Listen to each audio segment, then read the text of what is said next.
Ladies and gentlemen, welcome to another episode of Topic Thunder.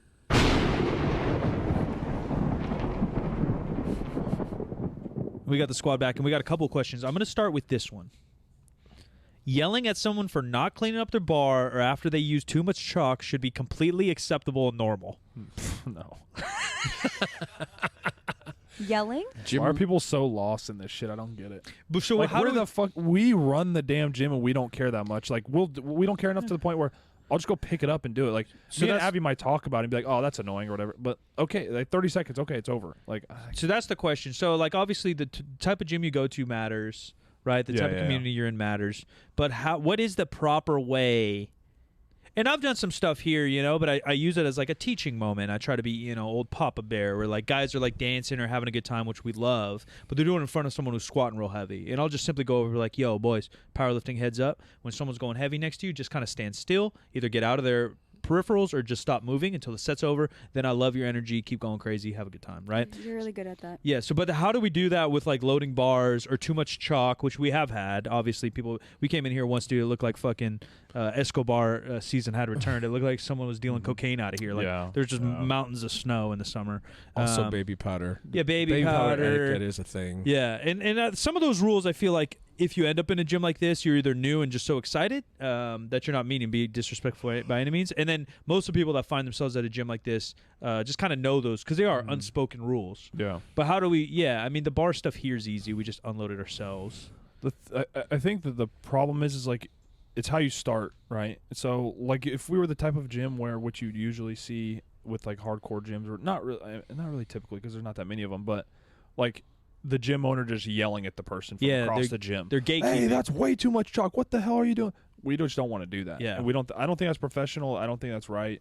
But that's like a thing. But then somehow some people react to that well.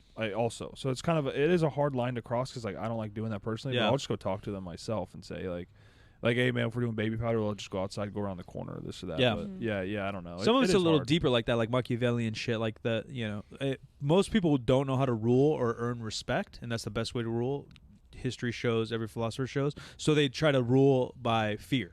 Yeah. And so that's what like That's this. how I was raised. Yeah, and a lot of people are. So that's how they respond. But I don't think I drive any fear in you, and you listen to stuff I try to teach you very well. Mm-hmm. And so I don't know if you respect me either, but it Another works, topic for another time. right? But it works. It works, Yeah. right? And Yeah. I don't have to drive fear. I'm like, hey, Abby, Yeah. we're going to cut your paycheck if you don't, right? Yeah, you're not threatening me. You don't have to do that way. I don't feel threatened by you. Yeah. Even though some people are raised that way. I think a lot of people, sadly. Yeah. And some people do respond, but I don't know if they want to respond that way. They're just raised that way, so they respond that way. Yeah. I think everyone with a mutual respect responds well, and then some respond well to fear. I don't know. That's a whole nother topic. But, yeah, I don't know why the gym owner of a dope gym – and there's millions of them. Yeah, there's not as many as commercial gyms, but there's a lot of them out there, are gatekeeping. Like, why would you gatekeep the sport or something hardcore, one, for your own pocketbook, you fucking idiot, right? Like, the more people we bring into powerlifting, the more all of our checkbooks go up. So from a pure business standpoint, it's stupid. Yeah. And then from, like, just a perspective of, like, remember the first year you squatted, idiot? Like, you didn't squat to depth, and you used too much chalk, and you said the wrong things, and you followed the wrong program. Like, and how did you learn? Just because the guy above you was a bitch doesn't mean you got to be a bitch. Yeah. Like, why don't we take from what, you know? Yeah. A lot of the times I give them the benefit of the doubt, and like I was like, we talk about it, and it's frustrating sometimes. But even when they leave things out or they don't put their weights away, and it's kind of like, well, I hold other people here to a higher expectation too, because like we're on the same like level, right? I'm like, we all love this stuff, and we respect the equipment, the gym, each other.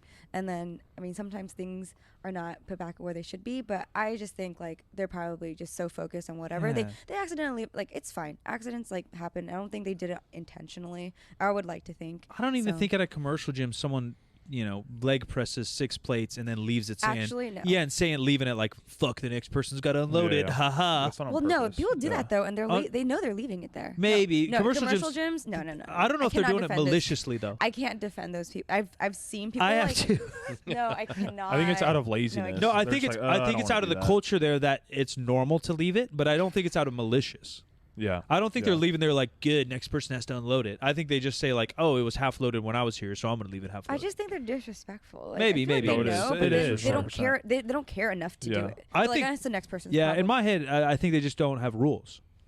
The unspoken rules. So they Yeah, they don't no, even there's- know. no. They don't even know what to do. It's just an education thing to me. Everything's just an education thing. Like, you don't know what you don't know. And so, yeah, we get some excited members here that don't know. To me, the biggest thing is the repeat offenders. Because there's not that many of those, right? If it's the same motherfucker doing the same motherfucking bullshit day in and day out, yeah, man, now we got to have a real chat. But if I've left the bar loaded, probably I've left it, like, shit happens. Yeah. I think people don't understand the purpose of some stuff too. Like For sure. with like chalk on the bar, like there isn't much purpose to chalk on the bar. Chalk on your hands makes sense. Yeah. I put a little bit like Some people who are really super sweaty, like a little chalk on their upper back if they're concerned about the bar rolling, but I don't know that really does anything. But I mean, people back in the day used to just, would see them waste half a bar of chalk on the bar itself. That's crazy. Like just filling up the knurling, which is the thing that holds the bar on you with chalk that doesn't hold the bar on you. The defense I have from coming from the outside in. I'm sorry if I cut you off. No.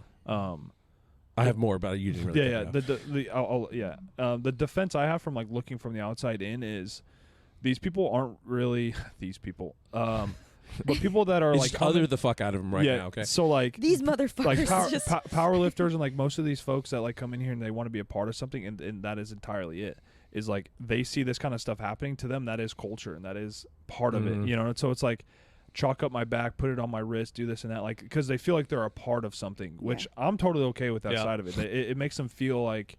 Just like anything else, like why do all these football players wear all these sleeves and all this bullshit? Like it's all the same thing. It's part of the culture. Yeah, just part of what it is. Lick it, sniff So it. it's like when he's benching and you see all this chalk on his back and shit, it looks hardcore. You're like, oh, bro, that looks kind of hard. Yeah. Like, it's kind of part of it, I'd say, like from that standpoint. Yeah, all that stuff is, like Jim said, they don't know why or when, but if it's not a net negative, I don't care. Like chalking up the fuck out of a bar is a negative. Like you can hurt the equipment. No, for sure. Yeah, a lot of people still do. Yeah. People do it here on the deadlift bar, or even like liquid on the deadlift bar to clean it. You just don't need it. You just brush off shit. Like, it doesn't. Yeah, you're you just have gonna to make it rusty. Unless somebody's bleeding on it, you don't have to worry about it. Yeah. But like with the baby powder, okay, number one, don't do it inside. So we say do it outside, and more times than I can count, it's right outside the door. So people have to walk through it to get in. It's like, do you not understand the point of going outside? I think they do. They just people. I mean, this is just a whole nother life thing. People only see one step at a time. Apparently, no. 100%. And again, it's not another malicious thing. Yeah, I feel like, no, I don't well, think it's outside. malicious. Yeah, I think it's just dumb. No, people just see one step, but that's I could find an example of that everywhere, every day, And I think back to like the leader thing is like there's a huge difference between like leading with fear and versus the person that you're leading being afraid. Like the definitions of fear versus afraid are very different. So like there should be a little bit of fear in each of us, like from like or like me, Abby, and Seabass from you guys. Like there has to be that. Like otherwise, there's no level of really respect. Yeah, or level of consequence. Yeah, exactly. That's what I mean. Like fear of consequence. Yeah. Versus I'm afraid of you guys saying something to me. Like that's a big difference. Like if you're in that light versus like, hey yo, we need to get this done. This. Like we need to do this. We need this. Sense of urgency. Yeah, like there's a huge difference. So like, yeah, I mean like. It's the idea of like fear of God, like putting the fear of something in someone. That's not doesn't mean like make them afraid of you or make them afraid to do this or that. It's just, it's a little different. Here's a quick take to end of it. Peanut butter Twix are better than caramel Twix. No. I've never had peanut butter. What an Twix. idiot! Ban that fucking. Oh, person. that's Tanner. Oh, Tanner, dude, you're about to get beat up when you come out here, dude. Who's Tanner? Tanner Massonomics. Oh, Okay. Yeah. We're gonna see them at the Arnold. The truth is, he's bigger than me, so the truth is, whatever there's happening in fucking southeast left Dakota, like y'all got Northeast South Dakota. Your that's fucking discussion of the week right there for them. Over there. your fucking taste buds are so frozen and shoddy, you don't even know, buddy. You know, wait till you come to California and we get you a real meal, a real cup of coffee that isn't Folgers. Like your life's gonna be fucking blown away, brother. So if you put your tongue on the frozen, pole on the playground one time, you'll never taste Twix the same way. I don't again. really like that take because the famous one's based out of Cleveland, and that one hurts a little bit. A Christmas Story? Is it? Yeah. The kid. Yeah. Don't do it just because Kyle did it. Nope, the movie where he the kid puts his tongue. Red on the Ryder, right? apple. Yeah, the BB gun. I remember this scene in my head, but Yeah. I don't. Yeah. Fragile. I don't That's remember like the area my dad grew up in too. That's also in Dumb and Dumber. Yeah, of course. Yeah, of course. Ladies and gentlemen, join the conversation. Discord 50percentfacts.com. And we'll catch you every Wednesday, Friday. Peanut butter's nowhere near as good as caramel. Oh, the peanut butter ones are really good, but I'm But Caramel's so good. I'm way